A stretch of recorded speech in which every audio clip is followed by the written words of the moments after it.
strap in and welcome to the third episode of Books and Crannies. Also, welcome to my kitchen. You can see my little cat friends in the background. And this week I wanted to talk about some options for plant-based breakfast ideas. I thought it would be fun if I would make one along with you, and it's not really like a tutorial, just to kind of show you one of the options and then talk about some other ones. As you can see, the steam is coming in from the brown rice that I'm cooking, and you'll probably be hearing some beeping in the background and boiling water just to legitimize the fact that I am actually cooking. I would say that one of the questions that I get most as a plant-based eater is, what do you eat for breakfast? Second to, of course, how do you get your protein? I thought in order to kind of give you guys some information and some tips, I thought I would do a little video on maybe like 5 ideas of what we might have on a typical day for breakfast. And I think that maybe this can be a particularly challenging one for folks because we're so used to kind of like the eggs and bacon for breakfast, and we don't really know how to get out of that. For one, I used to be like a huge egg eater. I used to eat boiled eggs and fried eggs all the time because they're such a full source of protein. So you still want to be getting that nutritional value just by using plants. And breakfast can be like a really ritualized process. I know eggs and bacon is super appealing to people, and that smell of bacon mixed with coffee is just so enjoyable a lot of the time. I assure you, vegan breakfasts can be just as delicious and just as fun to prepare, and they smell just as good. Today, what I'm going to make with you guys is, it's actually a supper recipe. So that's one thing that's interesting about plant-based eating is that it kind of switches up our idea of like what breakfast, lunch, and dinner kind of foods are. This is actually a supper recipe, and it's actually a black bean and sweet potato burger recipe, but what we do is we make it into just a mash, and then we eat it for breakfast, and it's completely delicious. So I did a little prep before you guys got here, and I have my sweet potatoes just cut in half and just with a little bit of olive oil rubbed on them, and I'm going to pop them in the oven. I already have my oven preset to 425. The recipe calls for it to be set at 400, but I wanted these to be done in time, and also I find my oven runs a little bit lower in temperature, so I set it to 425 to roast these baby up. So I'm going to throw them in right now. The steam always like makes my eyelashes stick to my lids, and then my hair. Anyway, I should probably wash my hands since I touched my hair. Okay, so then like I said, I have some brown rice and lentils on the go. The recipe calls specifically for brown rice. You can also substitute quinoa in it, but we got a quinoa. It's a quinoa, brown rice, and lentil blend at the bulk store the other day, so I'm going to try that and see how it turns out. And what am I drinking? I'm drinking some coffee because it's the morning, and I always have a coffee in the morning. I tried to give it up so many times, but I just really love it too much, and I really enjoy it, so I'm having my coffee today. Okay, so now the recipe calls for a cup of black beans. Okay, my lentil and rice blend is almost done, so I just took it off the burner, and I'm gonna let it sit there for a couple minutes. I'm just opening my can of black beans.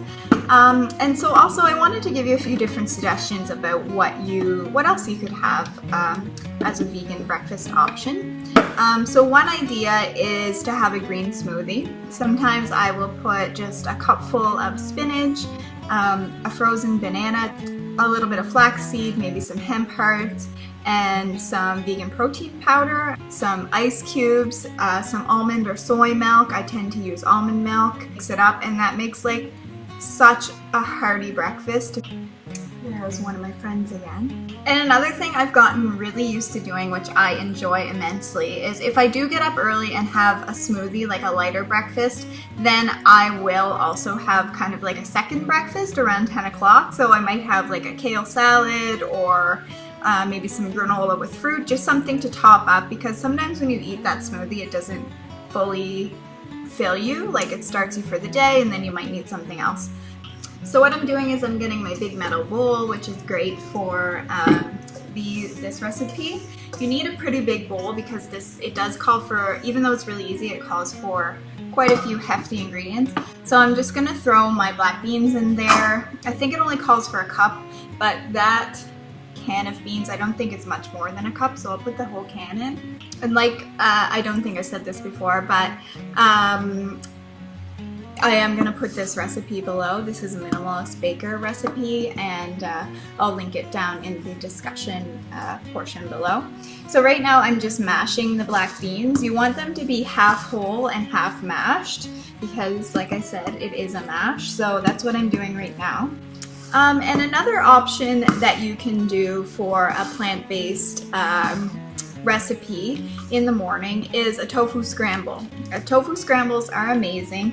I do try to limit my tofu intake just because my body doesn't completely react to it well, but I can have it every once in a while, and I find having it in a tofu scramble is a really good way to have it.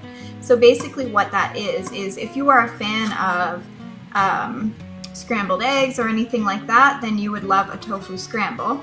It's got usually some peppers and spices, and what you do is you make a spice blend. I put some water in with the spice blend to make almost like a paste, and then you cook your peppers and your onion all down. You add your tofu, you crumble up the tofu so it almost takes on that egg-like texture. Cook that and then put your spice blend in and cook it down, and it really it's like a scramble. If you've had that with eggs before, that's exactly what it is. Oh, and you can also put black beans in with it, which kind of ups the protein content even more. So that's a really filling breakfast. So I'll just show you. This is what you want your black beans to look like. I don't know if you can see, but some of them are mashed up and some of them are still whole. So you want them to have like a hearty texture to them. I'm just gonna wait until the sweet potatoes are done to add everything else because the sweet potatoes are kind of the most integral ingredient, but I will show you what else I have prepared. I have a half a cup of almond meal. So basically this is just ground up almonds. The recipe calls for walnut or pecan meal, which I would recommend because it has that gritty texture, and almonds tend to be a bit more dry. And I also have in my little pinch pot, I have some smoked paprika, which is gonna go in there. So then we have some cumin, which is, I think, 2.5 teaspoons of cumin. We're gonna put some salt and pepper in as well. Oh, it says chipotle powder, which I don't have. So I might just increase the smoked paprika. All right, so I'm just gonna check on the sweet potatoes, see how they're doing. We still have a little bit more to go.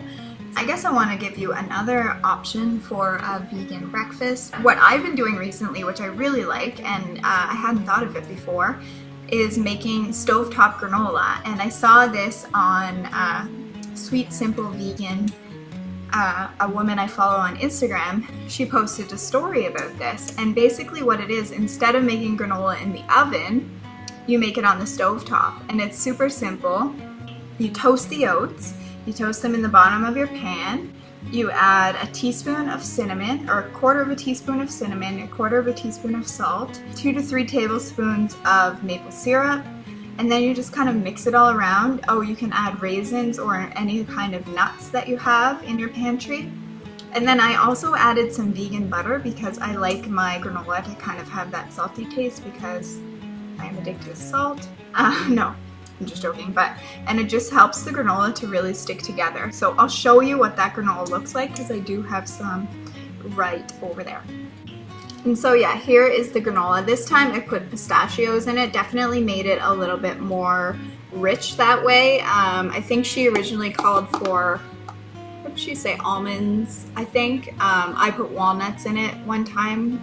That's how I used up all my walnuts, but really good with any kind of nuts that you have. I also put raisins in it, so it's super good. And another good option would be to put some hemp hearts or chia seeds to get some protein. So what I've been doing is just chopping up whatever fruits I have on hand. So it might be bananas, strawberries, blueberries, raspberries, putting it in the bottom of a bowl and then putting some granola on top. And then if you wanted, you could put some nut milk on top as well to have it more like a cereal, but I've really been enjoying that as a super simple and easy go-to for breakfast. And then I also wanted to tell you about more of a decadent breakfast, I guess, and this would be for more of a brunch style. So maybe if you were having people over, or if it was someone's birthday, you wanted to do something a little extra special.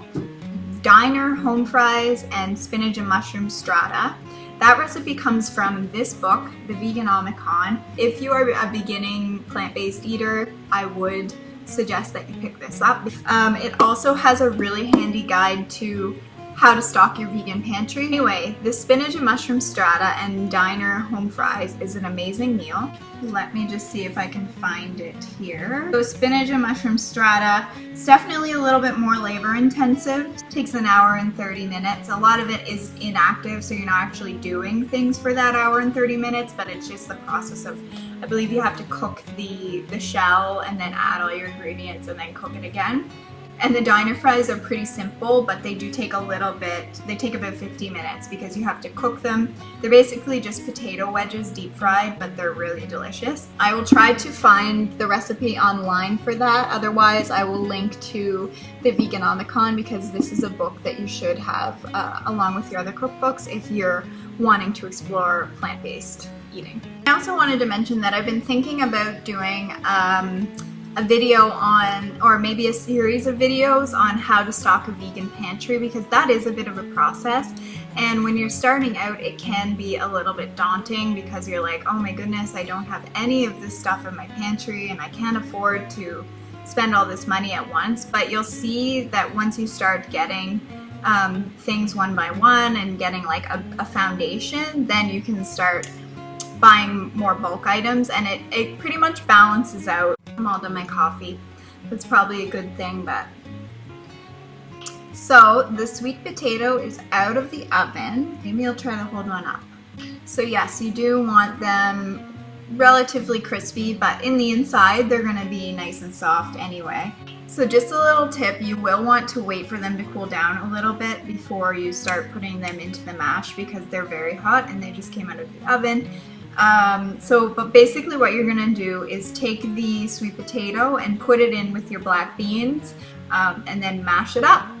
Is it too early to cite Monster Mash? Yeah, maybe. It's only mid-September.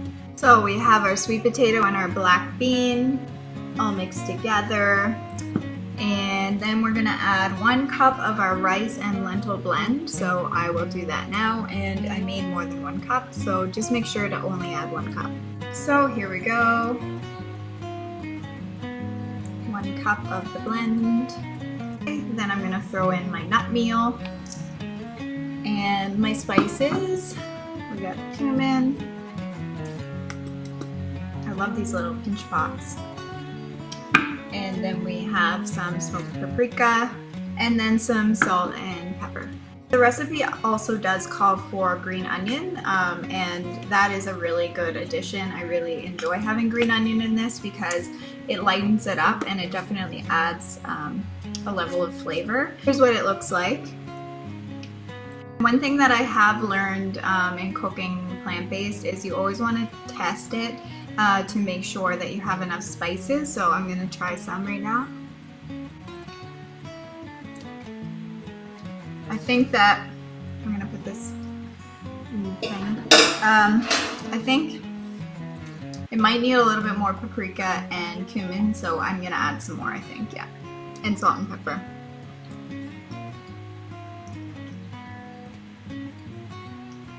Much better. And there you have it, folks. It's a sweet potato black bean mash that you can have for breakfast, or you can use it for burgers if you like. Just a note, this is certainly not my recipe. I highly credit Minimalist Baker. She is absolutely amazing. Well, they are absolutely amazing for vegan recipes. And so that's it for Books and Crannies for this week. Thank you so much for tuning in. I hope this video wasn't too long for you. Let me know if you enjoyed this video. And I also wanted to remind you about my contest that is still going on until the end of the month to win a book by Bell Hooks. It's an amazing book, as I mentioned in my other videos. So if you would like to enter that contest, I'll put the link for that below as well. Thank you guys so much for joining me, and I hope this was helpful. If there's anything else that you want to see on my channel, let me know. I am doing this for fun, but I would love to be able to provide some information that would be valuable to you, so let me know. Now I gotta go do some cleaning. It'll be good though. Gotta wash down the baseboards.